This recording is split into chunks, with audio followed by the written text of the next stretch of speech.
Jaloliddin bu o'yinda vaqtincha g'olibdek ko'rinayotir. Ammo vaqtincha. Hali ularga o'yin qanday bo'lishini ko'rsatib qo'ydi.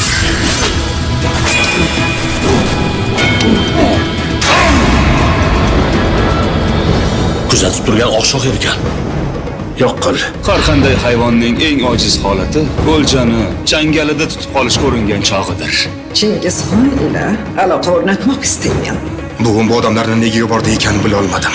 Turkon xotin tinch o'tirmagan endi. Ko'zingizni kattaroq oching.